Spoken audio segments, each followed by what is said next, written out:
शांति। ओम शांति। ओम शांति।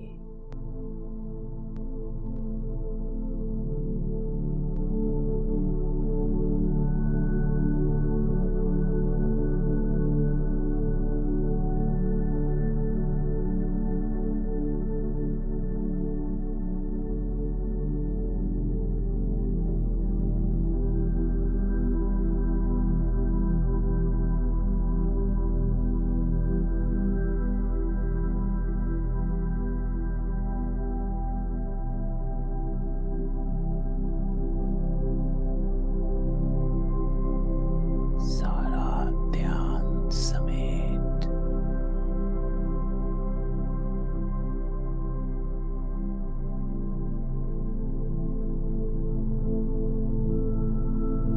अपने आप को देखें।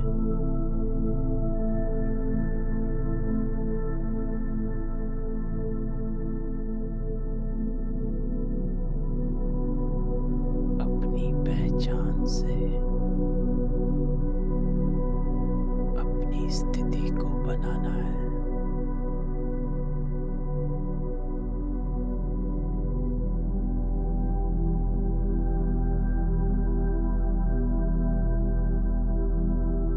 मैं बिंदु आत्मा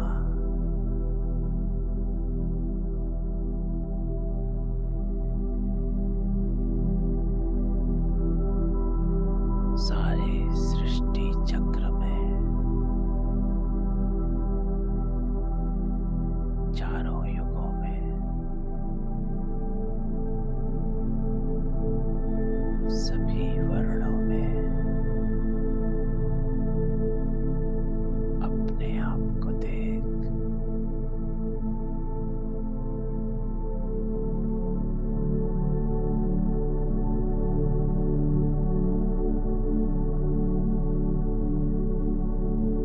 अनेक जन्मों के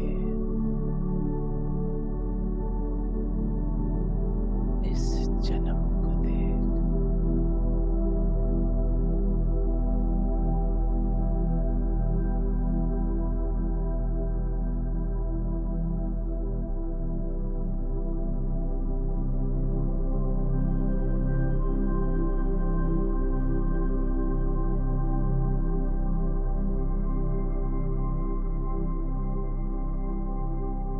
हर संकल्प से साक्षी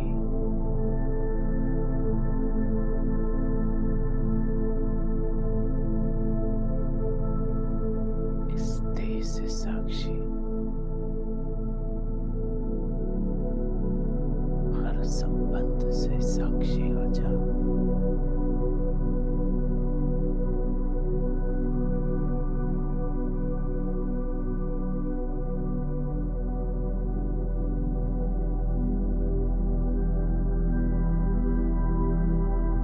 सच्ची सच्ची रूहानी यात्रा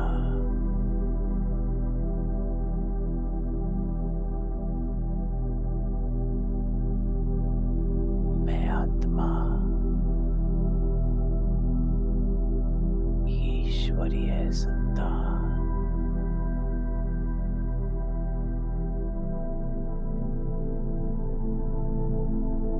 वो ईश्वर मेरा बाबा है।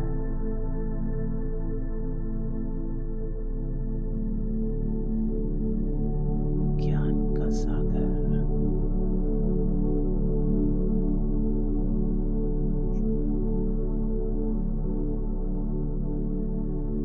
उस आत्मा को ज्ञान स्नान कराता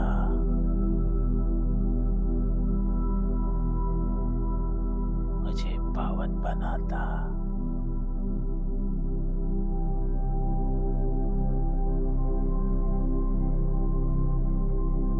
मेरी सद्गति करता।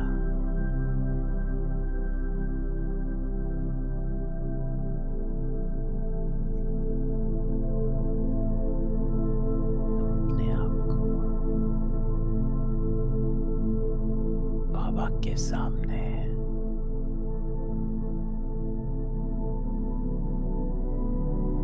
के सम्मुख देख।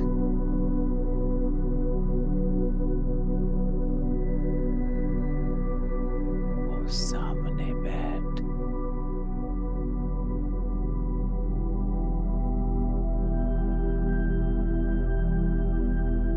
हम आत्माओं को पहला पाठ पक्का करा रहा।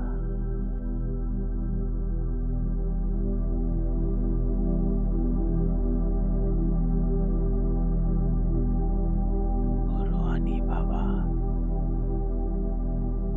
हम रूहों को नहीं देखता, रूहों से ही बात करता।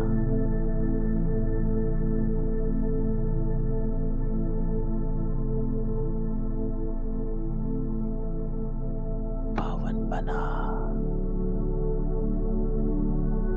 हमें साथ ले जाने आया, तो चले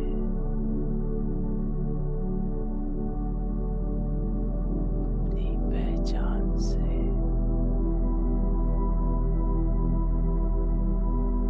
आज मेरा बाबा मुझे क्या कहता है।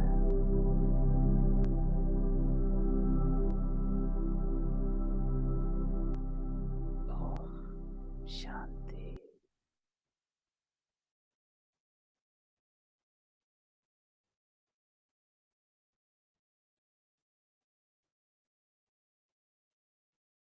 उनतीस सितंबर 2022।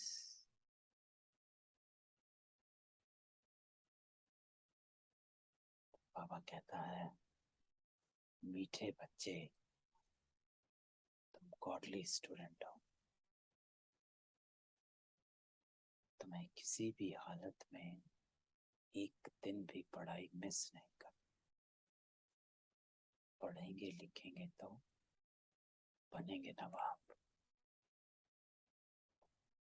खेलेंगे कूदेंगे तो होंगे खराब। तो बाबा आज हमको तो बातें कहता है कि तुम गॉडली स्टूडेंट हो। तो सबसे पहले बाबा हमको स्मृति दिलाता है एक स्टूडेंट की। और बाबा क्यों कहता है तुम गॉडली स्टूडेंट हो? क्योंकि बाबा कहता है कि स्टूडेंट लाइफ जो होती है उसमें बस एक ही चीज होती है, पढ़ना और पेपर। पढ़ना और पेपर। और जब पेपर और पढ़ाई खत्म हो जाती है तो तुम अपने एम ऑब्जेक्ट को हासिल कर लेते हो।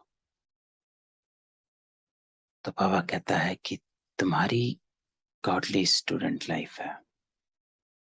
और यहाँ बाबा गॉडली कहता है कि तुम साधारण स्टूडेंट नहीं हो, गॉडली हो। तो मुझे हमेशा पास होना है एक स्टूडेंट की तरह। तो ये स्मृति सदा रहे। मुझे पढ़ाई करनी है, ये स्मृति सदा रहे।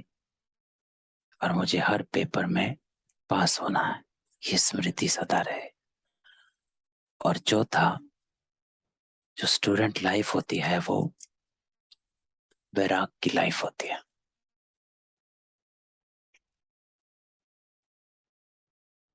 कि उसमें सिर्फ हर चीज छोड़, जो स्टूडेंट होते हैं हर चीज का त्याग कर पढ़ाई में रहता है। तो वो ही तुम्हें करना है कि वो त्याग की लाइफ जो होती है वो स्टूडेंट लाइफ होती है। फिर बाबा कहता है कि तुम्हें किसी भी हालत में एक दिन भी पढ़ाई मिस नहीं करनी है। तो बाबा कहता है अटेंडेंस बहुत इंपॉर्टेंट।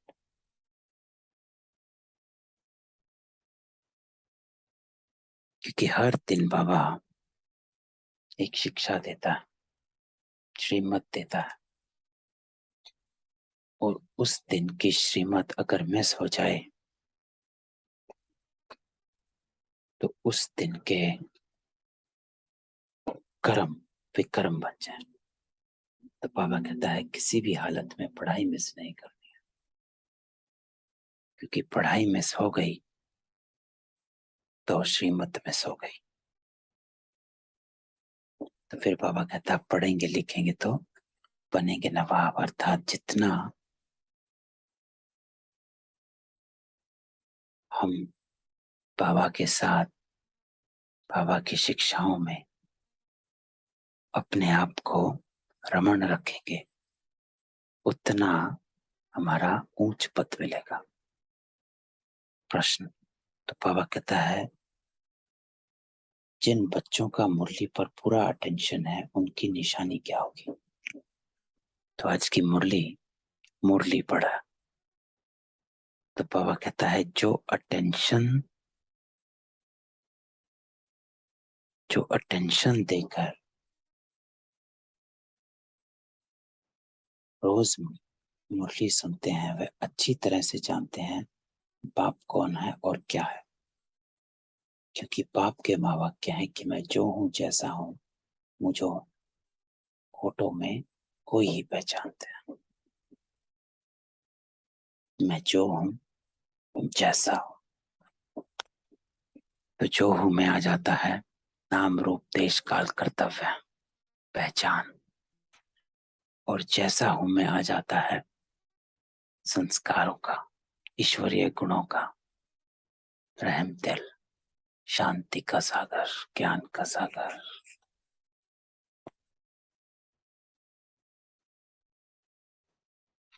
तो हर ईश्वरीय गुण जैसा हूं में आ जाता है कि जैसा बाबा है वैसा मुझे बनना है, रहम दिल बनना है,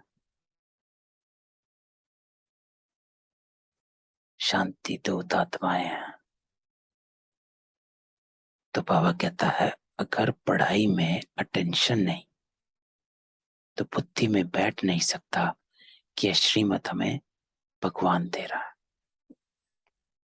तो बाबा कहता है कि अगर पढ़ाई ऐसे ही पढ़ते हैं चलते फिरते बिना मन से, तो उससे बाबा कहता है कि इसका मतलब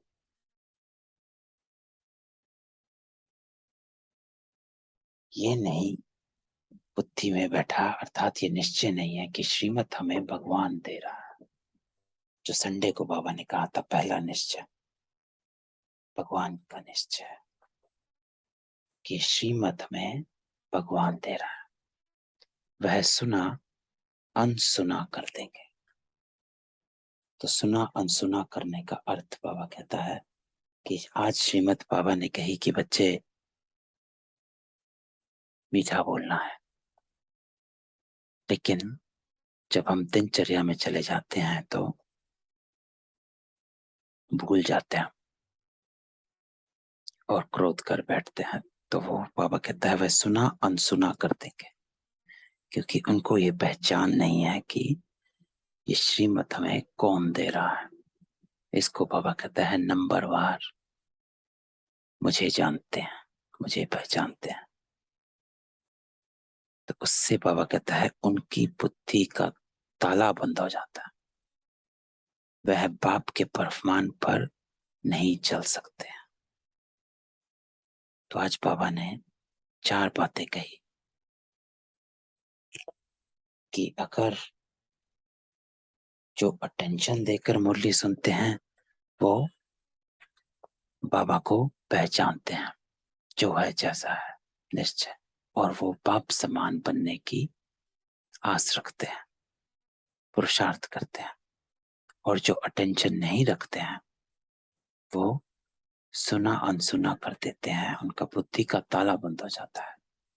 तो बुद्धि का ताला बंद होना अर्थात महसूसता खत्म हो जाना, रियलाइज ही नहीं होता, रॉन्ग को राइट समझते हैं, श्रीमत पर नहीं चल पाते हैं, और वे बाप के फरमान पर नहीं चल सकते। गीत बजा है छोड़ भी दे आकाश सिंहासन अब धरती पर आ जा रहे। ओम शांति। बच्चे अभी समझते हैं कि हम ज्ञान सागर के बच्चे, ज्ञान सागर द्वारा अभी इस सारी सृष्टि चक्र व ड्रामा के आदि मध्य अंत को जान गए। तो बाबा कहता है सबसे पहले ये जाना कि हम ज्ञान सागर के बच्चे, कि हम कौन है, और जिसके हम बच्चे हैं वो हमको क्या कह रहा है, क्या सुना रहा है, क्या ज्ञान दे रहा है। तो ज्ञान सागर बाबा कहता है कि सारे सृष्टि चक्र का और ड्रामा के आदि मध्य अंत का ज्ञान हमें देता है। दुनिया में तो और मनुष्य है नहीं जिसकी बुद्धि में यह ड्रामा हो। तुम्हारे में भी सब एक जैसा नहीं जानते। तो बाबा हमेशा इस बात को नंबरवार कहता। तो नंबरवार बाबा कहता है कि नॉलेज एक होता है जानना, एक होता है मानना, एक होता है चलना। तो नॉलेज को जानना एक बात है, लेकिन मानने और चलने में नंबरवार बन जाते हैं। तो इसलिए बाबा कहता है सब एक जैसा नहीं जानते, क्योंकि बाबा के भाव में जानना अर्थात समझ, बुद्धि में बैठ जाना। और जब जो बात समझ में आ जाती है तो वो कर्मों में उतर आती है। लौकिक में भी जब बच्चों को कुछ समझाया जाता है तो जब पूछा जाता है कि समझा क्या करना है, और अगर वो फिर वही गलती करता है तो एक ही बात कही जाती है कि अभी तक समझ में नहीं आया कि आप क्या कर रहे हो। यही बात बाबा कहता है कि आप सुनते रोज हो, ज्ञान भी रोज सुनते हो, योग भी रोज करते हो, मुरली भी रोज सुनते हो, और क्रोध भी रोज करते हो।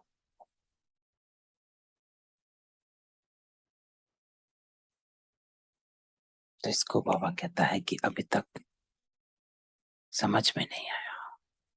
इसी को फिर बाबा कहता है सभी एक जैसा नहीं जानते। तुम बच्चे जानते हो यह भारत अविनाशी खंड है। यह भारत ही सचखंड और झूठ खंड बनता है।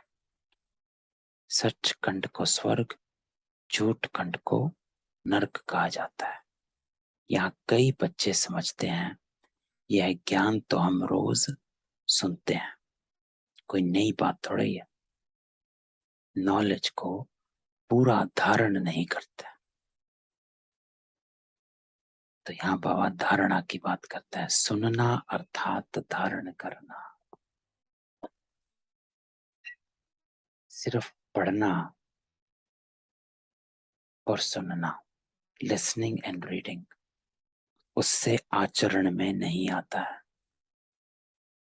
ज्ञान आचरण में बाबा कहता है तभी आता है जब आप इसको समझते हो, जब ये बुद्धि में बैठ जाता कि हाँ, इसको करने से मेरा फायदा क्या है और ना करने से मेरा नुकसान क्या है।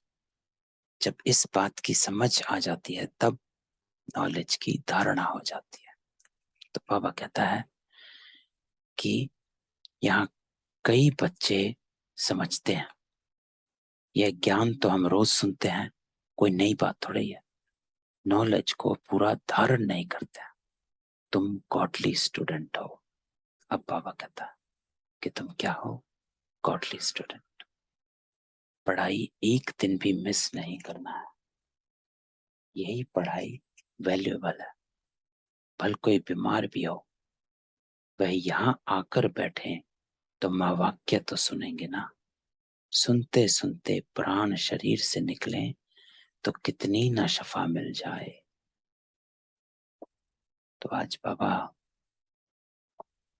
मुरली के सुनने का भी,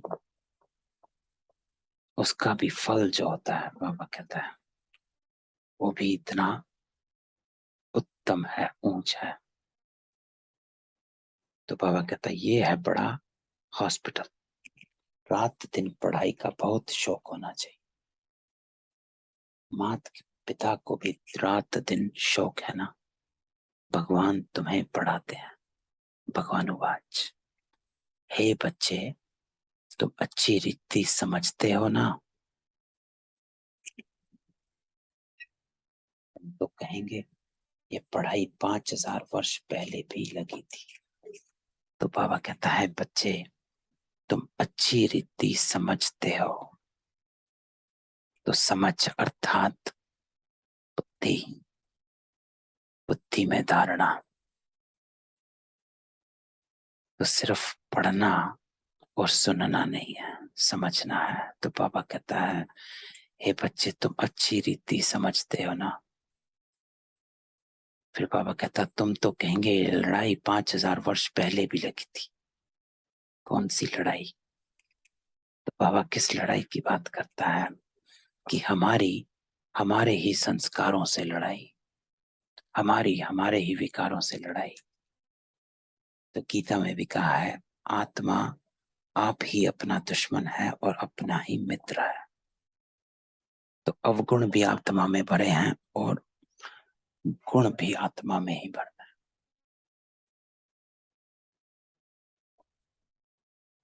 तो बाबा कहता आगे तुम नहीं जानते थे, अभी जब बाप ने समझाया है तब समझते हो। तो समझ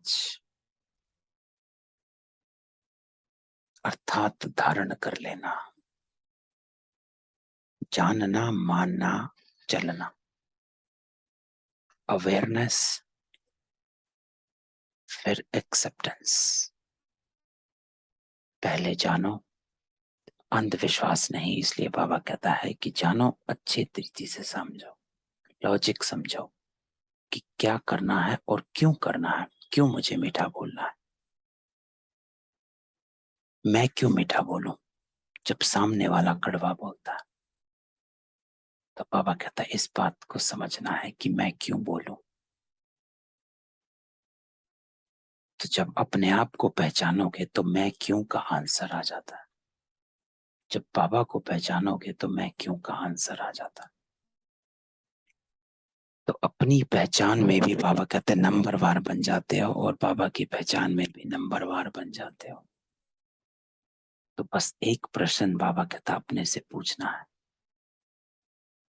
मैं कौन हूं?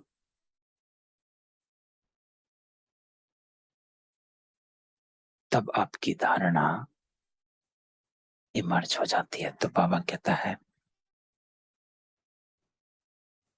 तो स्टूडेंट का काम है जो नॉलेज मिलती है उनको धारण करना,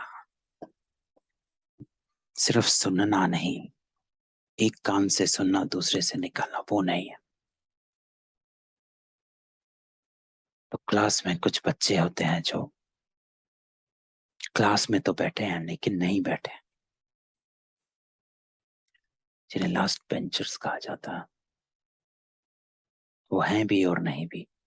बैठे क्लास में, ध्यान बाहर, टीचर्स पढ़ा रहे हैं, सुन रहे हैं, लेकिन धारण कुछ नहीं हो रहा। तो बाबा कहता है आप स्टूडेंट का काम है जो नॉलेज मिलती है उसको धारण करना। यहाँ मुख्य बात है ही पवित्रता की। आत्मा जो आयरन एज में आकर काली बन गई है, खाद पड़ गई है, उसको निकालना है। तो बाबा कहता ये समझ कि मैं आत्मा पवित्र थी, मुझे अपनी पवित्रता को वापस लेना है। रियलाइज करना है इस बात को कि मैं अति पवित्र थी। मेरा पहला जन्म सतयुग में देवी रूप में, सतो प्रधान आत्मा। ऐसे अपने आप को देख। और मैं चलते चलते अपवित्र हो गई, पवित्रता खो गई। तो बाबा कहता है अब फिर से तुझे पवित्र बनना है। आत्मा जो आयरन एज में आकर काली बन गई है उसको निकालना है। तो ये धुन लगी रहे बाबा कहते कि मुझे पवित्र बनना है। तो पवित्र बनना, मेरे कर्म पवित्र, मेरे संकल्प पवित्र, मेरे बोल पवित्र। तो अपने आप को पवित्र बनाना है। तो बाबा कहता है तुम आत्माओं को अंदर में ख्याल आना चाहिए। तो ये अंदर से इस बात का जो बाबा कहते हैं औना लगा रहना चाहिए, फिक्र लगा रहना चाहिए कि मुझे पवित्र बनना है। हर कर्म करते हुए इस बात को इमर्ज रखना है। तो फिर मैं क्यों करूं ऐसा, सामने वाला ऐसा कर रहा है तो वो मैं क्यों का उत्तर मिल जाता है। कि जब ये ख्याल इमर्ज रहता है कि मुझे पवित्र बनना है, जो खाद मुझ में पड़ गई है, जो गलत संस्कार मुझ में आ गए हैं, जो विकार मुझ में आ गए हैं, मुझे उनको निकालना है। ये मैं नहीं, ये मेरे संस्कार हैं जो मुझे उल्टे कर्म करा देते हैं। और उल्टे कर्म करते करते ही ये संस्कार मेरे उल्टे बन गए। तो बाबा कहता है अब सत्य कर्म करते करते अपने संस्कार सत्य बना। तो तुम आत्माओं को अंदर में ख्याल आना चाहिए कि मुझे अपनी पवित्रता को वापस लेना है। जो गलत संस्कार, जो खाद पड़ गई है उसको निकालना है। शिव बाबा हमारे साथ बात कर रहे हैं। इस बात को रियलाइज कर कि वो बाबा मुझसे डायरेक्ट बात कर रहा है। वो ईश्वर मुझे सामने बिठा मुझे पावन बना रहा है। एक सेकंड पॉज देकर अपने आप से ये बात करो कि शिव बाबा हमारे साथ बात कर रहे हैं कि हे आत्माओं, अपने आप को समझो, अपने आप को जानो। कोटों में कोई आत्माएं हो। तो बाबा कहता है तो आत्म अभिमानी बनना पड़े। आत्म अभिमानी यहाँ परम पिता परमात्मा ही बनाते हैं और कोई की ऐसी ताकत नहीं।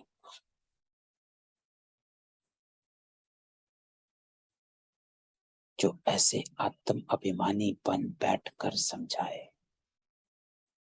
तो बाबा कहता है और किसी की ऐसी ताकत नहीं है। क्यों नहीं है? क्योंकि सब देह अभिमानी है। क्यों बाबा कहता है कि और कोई में ताकत नहीं? क्योंकि बाबा कहता है कोई भी इस पूरे सृष्टि में आत्मा ऐसी है नहीं जो आत्म अभिमानी हो। सब देह अभिमानी है। तो जो जैसा है वो वैसा दूसरे को बनाता है। मैं आत्म अभिमानी हूं तो मैं आप सबको आत्म अभिमानी बनाता हूं। बाकी आत्माएं देह अभिमानी है तो वो आपको भी देह अभिमानी बनाती। तो अब समझ तुझे किसका साथ रखना है। संडे की मुरली किसको किनारा करना है और किसको सहारा बनाना है। एक बाबा दूसरा ना कहे या एक बाबा और भी दूसरा कोई। क्योंकि जो जैसा है वो वैसा तुझे बना देगा। तो बाबा कहता है कोई की ऐसी ताकत नहीं जो आत्माभिमानी बन बैठ कर समझाए। एक बाबा है।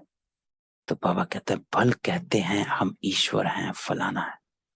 परंतु जानते कुछ भी नहीं। तुम्हारी बुद्धि में है। हम सारे सृष्टि चक्र के आदि मध्य अंत को जानते हैं। धारणा करने वालों में भी नंबरवार तो है ना। तो बाबा कहता है जानते तो सभी हैं। पूरे सृष्टि चक्र के आदि मध्य अंत में क्या हुआ, आपका क्या पार्ट था, कैसे आप सतयुग से, त्रेता से, द्वापर से कलयुग में आए, कैसे आप सनातन देवी देवता धर्म से हिंदू धर्म के बने और धर्मों के बने। लेकिन बाबा कहता है धारणा करने वालों में नंबरवार। तो एक है नॉलेज के आधार पर जानना, दूसरा रियलाइज करना। तो बाबा कहता है धारणा करने वालों में नंबरवार। ना सिर्फ यहाँ, लेकिन जो भी सेंटर है वहां भी नंबरवार है।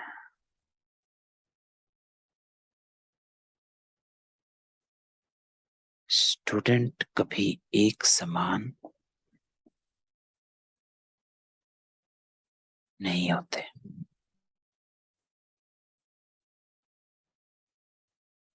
नंबरवार है। तो बाबा कहता है स्टूडेंट कभी एक समान नहीं होते। क्यों? क्योंकि धारणा में नंबरवार हो जाते हैं, अपने को पहचानने में नंबरवार होते हैं। तो बाबा कहता है कोई मास में 20 दिन आते हैं, कोई एक्यूरेट आते होंगे।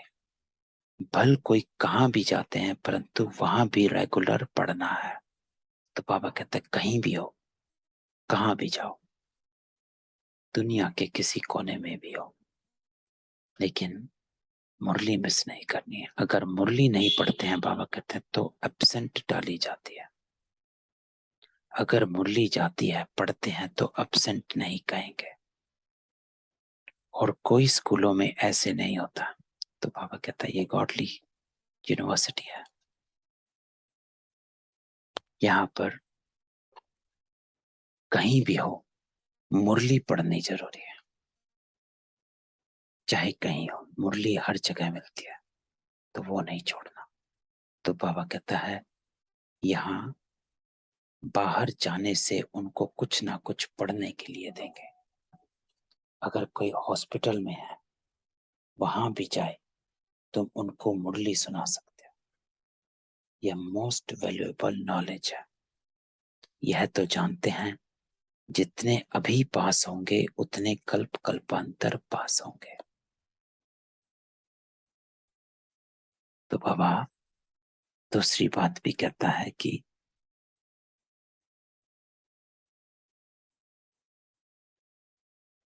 जो अभी पास होंगे वही कल्प कल्पांतर पास होंगे। तो ऐसे अपने आप को कहना है कि मुझे इस ड्रामा में अपना पास होना नोट करना है, मेरे हाथ में।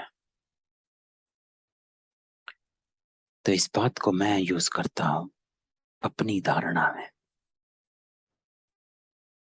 कि सारे दिन में इस चीज को, अपने ज्ञान को, योग को हमेशा कायम रखना।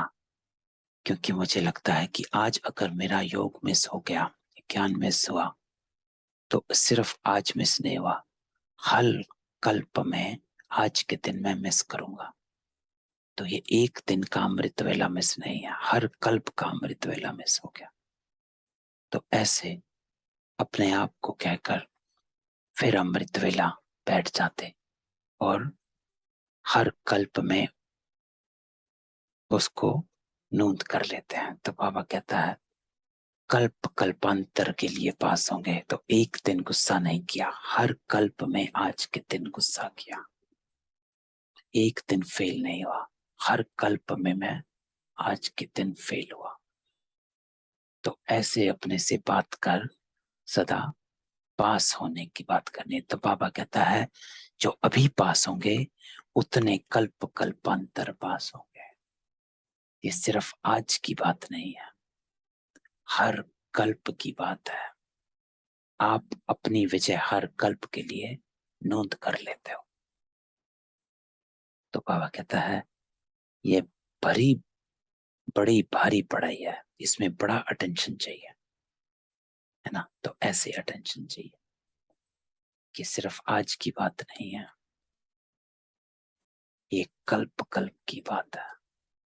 तो बाबा कहता है ऐसे बहुत बच्चे हैं जिनको माया एकदम नाक से पकड़ लेती है ना, जिसको बाबा कहता है ग्रहचारी बैठ जाती है।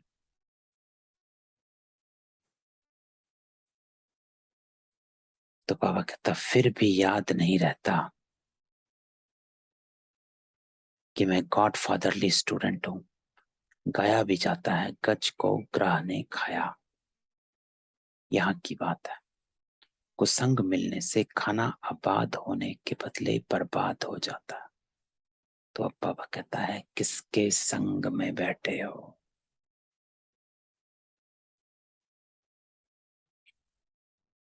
एक संग है स्थूल संग, दूसरा संग बाबा कहता है जो उससे भी ज्यादा खतरनाक है, वो है बुद्धि का संग। किसके संग है?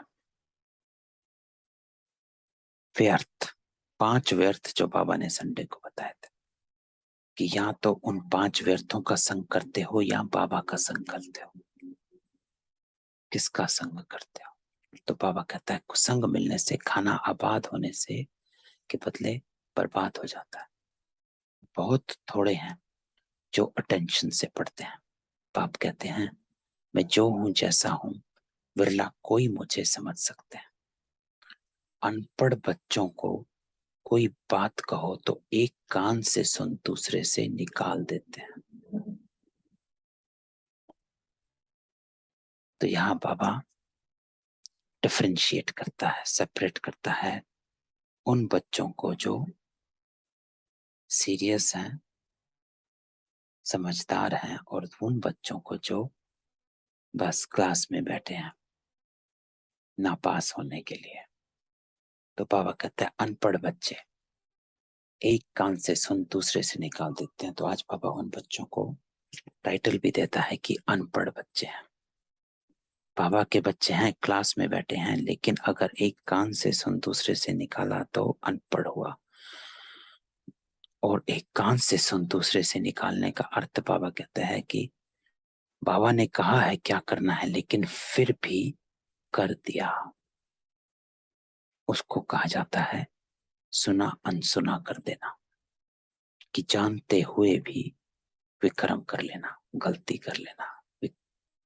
तो बाबा कहता है भगवान के हमको डायरेक्शन मिलते हैं, वह बुद्धि में नहीं रहता।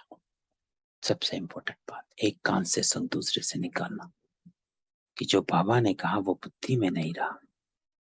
और कई बच्चे तो ऐसे हैं बुद्धि में रहता है फिर भी कर देते हैं। क्यों? क्योंकि माया नाक कान से पकड़ लेती है।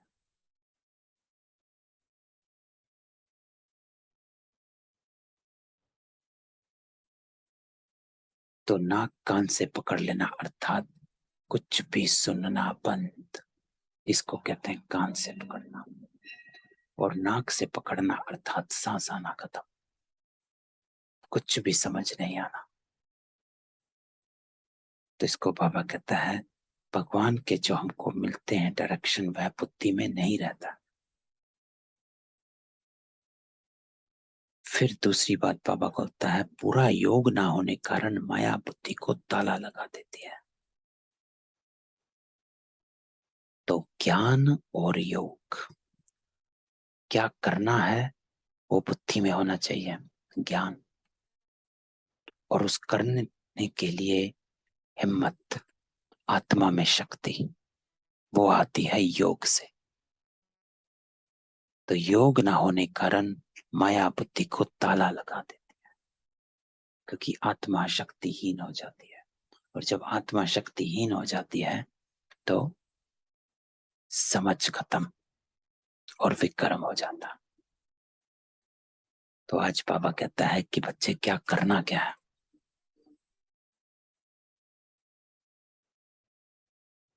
तो जो बाबा डायरेक्शन देता है उसको बुद्धि में कायम रखना है। और अपनी पहचान को कायम रखना है। तो बाबा कहता है ये दंड पड़ जाता है क्योंकि फरमान पर नहीं चलते हैं। बाप कहते हैं मैं इतनी दूर से आया हूं तुमको पढ़ाने, तुम श्रीमत को मानते नहीं हो, फिर तुम्हारी क्या गति होगी। तो अब बाबा कहता है कि ये पहचान नहीं है कि कौन पढ़ा रहा है, ये श्रीमत कौन देता है। भगवान खुद बैठ पढ़ाते हैं, आज्ञा करते हैं, ऐसे नहीं कि प्रेरणा करते हैं। इसमें प्रेरणा की बात नहीं, यह तो ड्रामा बना बनाया है। तो बाबा कहता है कि कोई प्रेरणा नहीं है, मैं खुद आकर ब्रह्मातन में तुझको ये ज्ञान दे रहा हूं, तुमसे बात कर रहा हूं, सामने बैठा।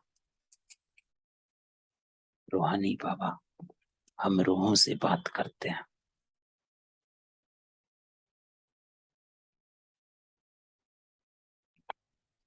अनादि है। यह तो पतित मनुष्य भी कह देते हैं कि परमात्मा की प्रेरणा से यह काम होता है, परंतु ऐसे तो है नहीं। ड्रामा का राज कोई भी साधु संत नहीं जानते हैं। बाबा ने आगे भी कहा था, एक विराट रूप का बड़ा चित्र बनाओ विष्णु का। वो लोग तो रोंग बना देते हैं, देवता क्षत्रिय वैश्य शूद्र भी दिखाते हैं, डिटेल में नॉलेज कुछ भी नहीं जानते, सिर्फ ऐसे ही कह देते हैं, अर्थ कुछ भी नहीं समझते। विराट रूप नामी ग्रामी है, वह भी बड़ा बनाना चाहिए। बल हमारे इस चित्र में भी है, ब्राह्मण देवता क्षत्रिय वैश्य शूद्र। तो बाबा कहता है विराट चित्र जो मधुबन के म्यूजियम में, जो बाबा ने बनवाया था, कि आम भक्त को, आम मनुष्य आत्माओं को विराट रूप विष्णु का मानते हैं। गीता में भी विराट रूप जो दिखाया वो विष्णु का दिखाया, लेकिन बाबा कहता है कि विराट रूप का अर्थ नहीं समझते हैं। विराट रूप में ब्राह्मण को गुम कर दिया है और शिव बाबा को गुम कर दिया।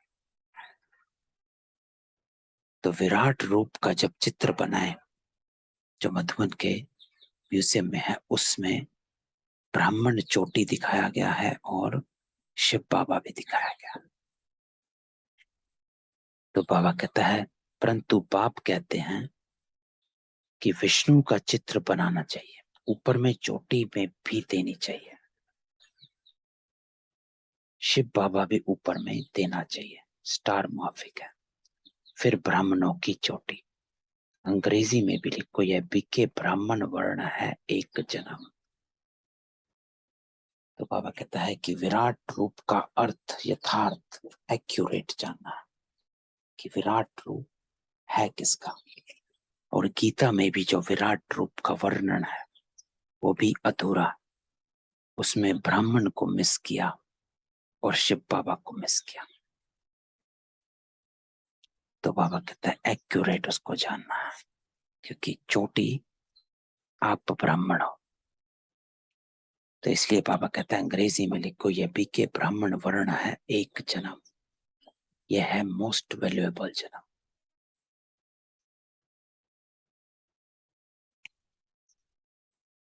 लीप जन्म, लीप युग है, छोटा युग है। यह है ऊंचते ऊंच युग, इसको कोई जानते नहीं है, कोई भी शास्त्रों में यह नहीं है।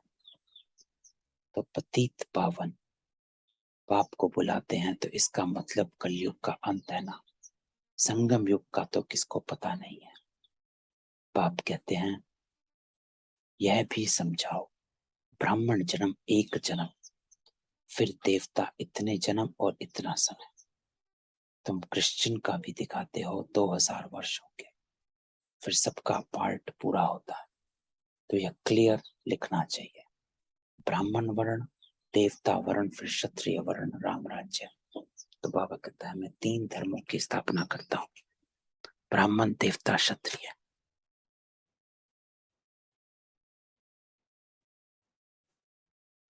और जो बाबा कहते हैं कि आप जैसे ही ब्राह्मण वर्ण में आते हो तो आपका धर्म कन्वर्ट हो जाता है, चोटी वर्ण में आ जाते हो। तो बाबा कहता है अभी तो है सब शूद्र वर्ण। तो शूद्र वर्ण बाबा कहते हैं विकारी बुद्धि, आसुरी संप्रदाय, असुरी बुद्धि, उसको बाबा कहता है शूद्र वर्ण, कि जो विकारों में डूबे हुए हैं, भोग में डूबे हुए हैं। तो बाबा कहता है विराट रूप दिखाना है। सारा खेल भी भारत पर बना हुआ है, भारत पावन, भारत पवित्र, बाकी सब बाई प्लॉट है, उनका वर्णों के साथ कोई कनेक्शन है नहीं। तो बाबा कहता है ये जो 5 वर्ण है ये सिर्फ भारत में है और सिर्फ आदि सनातन देवी देवता धर्म वाली आत्माओं के हैं, बाकी किसी धर्म में ये वर्ण है ही नहीं।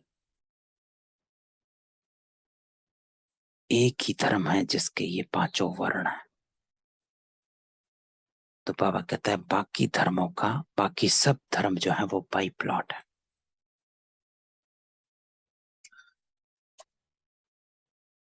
साइड सीन्स है, उनका वर्णों के साथ कोई कनेक्शन है नहीं। तो भारत की महिमा बाप ने समझाई है, यह है अविनाशी खंड, यह विनाश नहीं होता। यह भी तुम जानते हो बरोबर सतयुग में और कोई खंड नहीं होता, है ना। ये बात बाबा ने कई बार बताई है कि सतयुग में एक ही राज्य है और वो सारे राज्य का नाम भारत है। पूरे विश्व का जितना भी विश्व सतयुग का है, और जो बाबा ने मुरलियों में बताया है कि इसमें Bharat, Afghanistan, China, Russia, Europe, बस ये एक खंड रह जाता है जिसका नाम भारत। तो बाबा कहता है यह सब कि प्रॉपर सतयुग में और कोई खंड नहीं होता, बाकी सब खंड बाद में आया, फिर सब खलास हो जाएंगे, अविनाशी खंड भारत ही रहेगा और सब खत्म हो जाएंगे, नाम निशान ही गुम हो जाता है। यह नॉलेज अभी ही तुम बच्चों की बुद्धि में है और कोई भी नहीं जानते। भारत पवित्र से पवित्र खंड था, भारत को कहा जाता है धर्म क्षेत्र। दान पुण्य जितना यहाँ होता है और कोई नहीं होता। यहाँ फिर से तुमको सारे विश्व के मालिक बने का वर्षा देते हैं। तो तुम कितना ऊंच वर्षा लेते हो, तुमको यह वर्षा था फिर गंवाया है। हार जीत होती है ना, अभी तुम जानते हो हम जीत पा रहे हैं फिर हार खाएंगे। तो बाबा रोज हमको यही ज्ञान से हमारी स्मृति को इमर्ज करता है, हमारी पहचान को इमर्ज करवाता है कि आप क्या थे और क्या बन रहे हो। ऊंचते ऊंच वर्षा ले रहे हो, किससे ले रहे हो? परम पिता परमात्मा से। कौन सा वर्षा? शांति का वर्षा, सुख का वर्षा, मीठा बोलने का वर्षा, धैर्यता का वर्षा, सहनशीलता का वर्षा, सहन शक्ति का वर्षा, हर शक्ति का वर्षा, समाने की शक्ति का वर्षा, सामना करने की शक्ति का वर्षा, समेटने का वर्षा। सभी वर्षे बाबा के हैं। तो ऐसे हमें बाबा से बात करनी है कि जब बाबा मिलन में बाबा आते हैं तो कैसे पूरा डायमंड हॉल, 30,000 आत्माएं, 40,000 आत्माएं जो भी वहां बैठी होती हैं,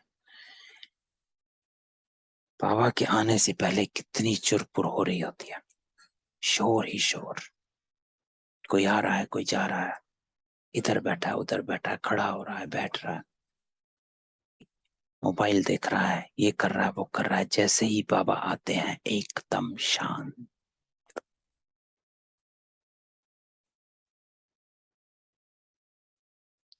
कोई आवाज नहीं।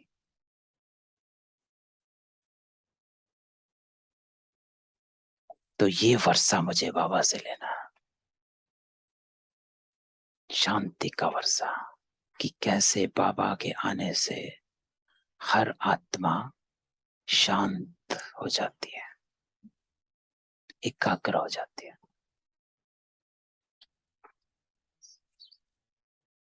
तो ऐसे बाबा से हर वर्षे को हमें लेना। तो बाबा कहता है ये हार और जीत का राज बुद्धि में फिरता रहेगा। जीत कैसे पाते हैं और फिर हार कैसे खाते हैं। सतयुग में ये नॉलेज थोड़ी होती। यहाँ तो है प्रारब्ध। यह राज्य हमने कहाँ से लिया है यह भी वहां पता नहीं रहता। अभी ही पाप द्वारा तुम नॉलेजफुल बनते हो और इस नॉलेज के आधार से तुम जाकर प्रारब्ध पाते हो। तो बाबा कहता है कि अभी नॉलेजफुल बनते हो। तो नॉलेजफुल बनना अर्थात ये समझ लेना कि पूरे सृष्टि चक्र में मेरा क्या पार्ट है। और इस नॉलेज से बाबा कहते हैं तुम जाकर प्रारब्ध पाते हो। अर्थात बाबा ज्ञान देता है, सत्य कर्म करना सिखलाता है। और जितना हम नॉलेजफुल बनते हैं, तो नॉलेजफुल बनना अर्थात फुल पास हो जाना। उस नॉलेज के आधार से तुम प्रारब्ध पाते हो। ड्रामा की रील फिरती रहती है, जो इमर्ज होता है उसी अनुसार तुम्हारी एक्ट चलती रहती। 84 जन्मों की एक्ट ड्रामा में नूंधी हुई है। आत्मा कितनी छोटी है, इसमें सारा पार्ट नूंधा हुआ है जो रिपीट होता रहता है। इसको कुदरत कहा जाता है।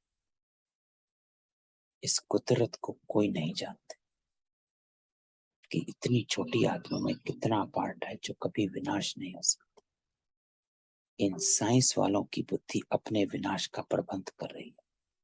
और तुम क्या कर रहे हो? बाबा कहते तुम आत्मा ऊंच पद पाने का पुरुषार्थ करो। वह समझते हैं हम अभी स्टार मून के नजदीक आए हैं, प्लॉट लेके, बड़ा महत्व देते हैं। हम तो कहते हैं ये तो सब अपनी मौत के लिए करते हैं। तो बाबा कहता है कि जो चल रहा है बनी बनाई है। तो इसको बाबा कहता है निश्चय बुद्धि, कि मैं हर कल्प की विजयी आत्मा हूं। अगर इस स्वमान में रहेंगे तो आपको याद रहेगा कि मैंने पिछले कल्प भी इस जीवन में इन्हीं आत्माओं के साथ इन्हीं संबंध संपर्क में रहते हुए विजय को प्राप्त किया था। इसीलिए मैं आत्मा आज अपने बाबा के सामने हूं। इसीलिए मैं ज्ञान सुन रही हूं। इसीलिए मैं पुरुषार्थ कर रही हूं। तो क्योंकि मैंने पिछले कल्प भी इन्हीं आत्माओं के साथ रहकर इसी परिवार में इन्हीं संबंध संपर्क में रहकर विजय को प्राप्त किया था, तो इस कल्प में भी मैं इन्हीं आत्माओं के साथ रहकर विजय को प्राप्त करूंगी। तो ऐसे बाबा कहता है अपने को हर कल्प की विजयी आत्मा समझ और अपने कर्मों पर अटेंशन दे। तो बाबा कहता है तुम बच्चे जानते हो ये सब तैयारी हो रही है स्वर्ग के गेट खोलने के लिए। यह लड़ाई बिगर स्वर्ग के गेट कैसे खुलेंगे? पतित दुनिया का विनाश तो होना चाहिए। इन बातों को विद्वान पंडित आदि थोड़े ही जानते हैं। यह तुम जानते हो, ड्रामा अनुसार नूंद है। तो करना क्या है? तो तुम बच्चों को यह पढ़ाई पढ़नी है। तो यहाँ पर प्रश्न उठता है, अगर ड्रामा में नूंद पहले से ही है तो मैं अभी करूं क्यों?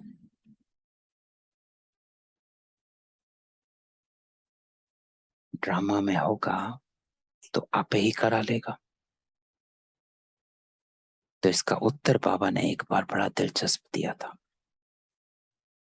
तो बाबा कहता है, तेरे बुद्धि में अगर ये ख्याल आ रहा है कि मैं पुरुषार्थ ही ना करूं, तो ये समझ कि ये ख्याल भी ड्रामा में नूंद था, जो तुझको पुरुषार्थहीन बना रहा। समझा? तो बुद्धि से काम ले। तुझे जो समझ दी है बाबा ने, उस समझ, ज्ञान को समझ, धारणा कर, पुरुषार्थ कर और अपना पद प्राप्त कर। और अपनी नोंद आप बना। क्योंकि बाबा कहता है कि इस समय, संगम युग का समय, जब बाबा भाग्य की रेखा आपके हाथ में दे देता है, ये कलम आपके हाथ में दे देता है कि जितना श्रेष्ठ कर्म कर सकता है कर ले। तो इसलिए बाबा कहता है, तो तुम बच्चों को यह पढ़ाई पढ़नी है। बाबा ये नहीं कहता कि आप बच्चे ड्रामा में थे इसलिए मेरे पास आए हो तो बस इसी से सब कुछ हो जाएगा। नहीं, तो तुम बच्चों को यह पढ़ाई पढ़नी है। कोई तो सुनते सुनते, पढ़ते पढ़ते खत्म हो जाते हैं, और कोई तो बैठे हुए भी जैसे कि सुनते नहीं। धारणा जब खुद में हो तब तो औरों को समझा सकें। धारणा ही नहीं, सर्विस ही नहीं करते तो पद क्या मिलेगा? हाँ, स्वर्ग में जाएंगे। तो बाबा कहता है कि प्रारब्ध क्या हुई? स्वर्ग में तो जाएंगे। तो बाबा हमेशा कहता है कि आप ज्ञान सुन रहे हो तो स्वर्ग में तो पहुंच ही जाएंगे, चाहे त्रेता के अंत में आए, अंत के अंत में आए, चाहे एक जन्म के लिए आए, चाहे थोड़े टाइम के लिए आए।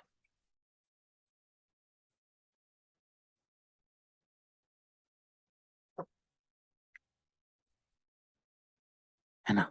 हाँ, स्वर्ग में आएंगे, लेकिन राजाई में आएंगे।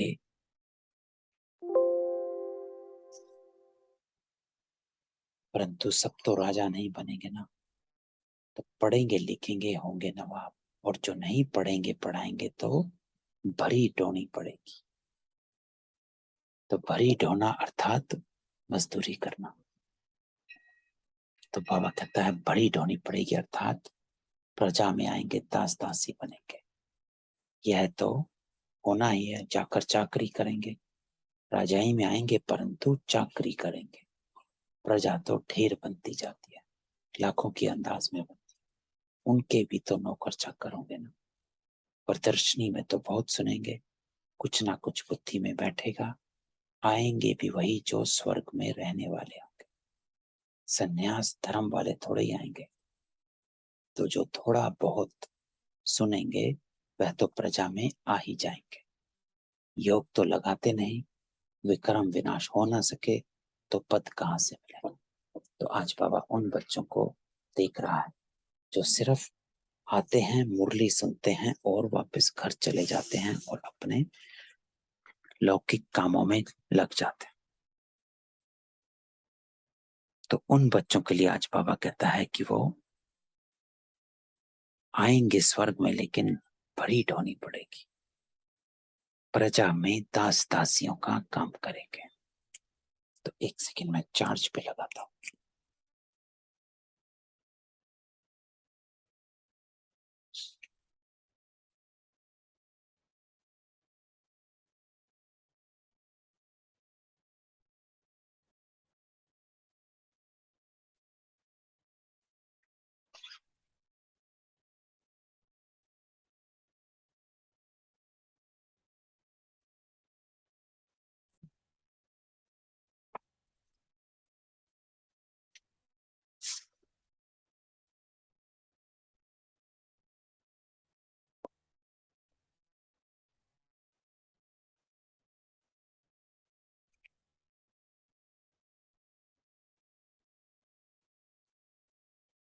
तो बाबा कहते हैं तो बच्चों को सारा राज समझाया जाता है और ये राजधानी स्थापन हो रही है। तो बाबा हमेशा कहता है कि राजधानी स्थापन हो रही है, अर्थात सिर्फ राजा ही नहीं, प्रजा भी होगी, नौकर चाकर भी होंगे, साहूकार भी होंगे, पूरी राजधानी स्थापन हो रही है। इसीलिए सब बच्चों का पुरुषार्थ नंबरवार है। तो स्थापना जरूर संगम पर ही होगी ना। बाप कहते हैं मैं आता ही हूँ कल्प के संगम युग में, और उन्होंने फिर युगे युगे लिख दिया है। तो भी 4 युग अथवा 5 युग का हो, फिर भी इतने अवतार क्यों दिखाए हैं? परशुराम अवतार, कच्छमछ अवतार, परशुराम अवतार के लिए फिर दिखाते हैं कि कुल्हाड़ी उठाए सब क्षत्रियों को मारा। बाप कहते हैं ये कैसे हो सकता? क्या भगवान ने इतनी हिंसा कुल्हाड़ी से किया? मनुष्य तो जो सुनते सब सत सत करते रहते हैं। तो बाबा हमेशा कहता है कि शास्त्रों में कुछ भी लिख दिया है, कुछ भी कथाएं बना दी, कोई अर्थ नहीं।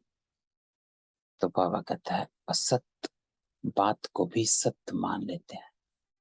बाप कहते हैं ये सभी असत्य बातें हैं, सत्य कोई भी नहीं। किसको कहो तो बिगड़ पड़ते हैं। तो बाबा कहता है कि युक्ति से काम लो, कि चूहा ऐसी युक्ति से काटता है जो सारा मांस खा जाता है, मालूम ही नहीं पड़ता है ना। तो चूहा जब काटता है तो फूंक फूंक कर काटता है, मालूम ही नहीं पड़ता है। तो तुम बच्चों को भी बड़ी युक्ति से चलना चाहिए, अर्थात ऐसे ज्ञान सुनाओ। बाबा कहता है कि सामने वाले को अपनी निंदा बिना लगे और समझ भी आ जाए। तो बाबा कहता है युक्ति से चलना चाहिए। बाप तो बड़ी अच्छी रीति समझाते हैं, परंतु कोई धारणा भी तो करे। मुख्य बात है ये। बाबा कहते हैं माम एकम याद करो, अर्थात मुझ एक बाबा को याद करो तो तुम्हारे विकर्मों का बोझा खत्म हो जाए। सिवाय योग अग्नि के खाद निकल ना सके।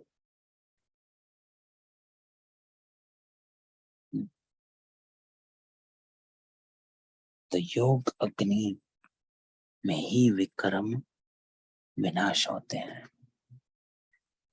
और ये योग अग्नि बाबा कहता है कि ऐसे अपने को ऐसी अग्नि में तपाना है कि कोई भी ख्याल, पुराना संस्कार इमर्ज ही ना हो। नहीं तो बाबा कहता है कड़ी सजा खानी पड़ेगी। तुम्हें तो पास विद ऑनर बनना है। प्रजा तो बहुत बनती है नंबर बार, बाकी राजाई के लिए मेहनत चाहिए, श्रीमत पर चलना चाहिए। बहुत चलते चलते पढ़ाई छोड़ देते हैं। तो बाबा कहता है अरे गॉड फादर बैठा है, जहां जीना है ज्ञान अमृत पीते रहना है, ये पढ़ाई है। पढ़ते पढ़ते फिर नई दुनिया में ट्रांसफर हो जाए, क्लास नंबर वार ट्रांसफर होता है। यहाँ भी सारा पुरुषार्थ पर मदार है। तो बाबा कहता है आज सारी मुरली में बाबा कहता है कि पढ़ते रहना है, और पढ़ाई का अर्थ है धारण करते रहना है, और धारणा का अर्थ है कर्मों में लाते रहना है, कर्मों का अर्थ है अपने संस्कारों को सुधारते रहना है। और जो बाबा ने कहा अपने को पवित्र बनाना है, खाद निकालती जानी है। तो बाबा कहते हैं हे पतित पावन आओ तो जरूर कलयुगी पतित दुनिया का अंत हो तब तो आए। बाबा कितनी अच्छी रीति समझाते। दुनिया में ब्लाइंड फेथ होने कारण जिसने जो सुनाया सत सत करते रहते, समझते कुछ भी नहीं। तो बाबा कहता है यहाँ पर ब्लाइंड फेथ नहीं, समझना कि बाबा जो मुझे कहता है वो मुझे क्यों करना है, क्यों बनूं मैं अच्छा, क्यों बनूं मैं पवित्र, क्यों मैं अपने संस्कारों को सुधारूं? तो बाबा कहता है ये अपने आप से पूछो। और लेकिन अपने आप से पूछने से पहले अपने आप को पूरे सृष्टि चक्र में देखो, तो इसका उत्तर आपको आप ही मिल जाएगा। तो मीठे मीठे सिखिलते बच्चों प्रति माता पिता बाप दादा का याद प्यार नमस्ते और गुड मॉर्निंग। रूहानी बाप की रूहानी बच्चों को नमस्ते। हम रूहानी बच्चों की रूहानी बाप दादा को याद प्यार नमस्ते और गुड मॉर्निंग। धारणा, पाप की आज्ञाओं का उल्लंघन नहीं करना है, कुसंग से बचना है, रोज मुरली जरूर पढ़नी व सुननी है। तो बाबा कहता है संग एक मुरली का रख, संग बाबा की धारणाओं का रख, संग बाबा की शिक्षाओं का रख, संग बाबा की आज्ञाओं का रख। तो सत्संग तारे कुसंग बोरे। दूसरा बाबा कहता है विकर्मों का बोझा समाप्त करने के लिए याद में रहना। जब तक जीना है ज्ञान अमृत पीना है। तो ज्ञान और योग, ना सिर्फ ज्ञान से ना सिर्फ योग से। बाबा कहता है सिर्फ शक्ति से भी कुछ नहीं होगा, योग की शक्ति से, और सिर्फ ज्ञान से भी कुछ नहीं होगा। ज्ञान और योग दोनों चाहिए। क्या करना है और उस करने के लिए आत्मा में शक्ति। तो ज्ञान अमृत भी पीना है और याद में भी रहना है, दोनों काम करना है। उस तभी विकर्मों का बोझा समाप्त होगा। वरदान, बाबा कहता है विनाश के लिए एवर रेडी रहने वाले समान और संपन्न भव। तो बाबा आज हम सबको वरदान देता है कि बाप समान और संपन्न भव बन जाओ। क्यों? क्योंकि बाबा कहता है आपको एवर रेडी रहना। तो एवर रेडी रहना अर्थात आज, क्योंकि विनाश कब होगा पता नहीं। तो क्या मैं अभी एवर रेडी हूं?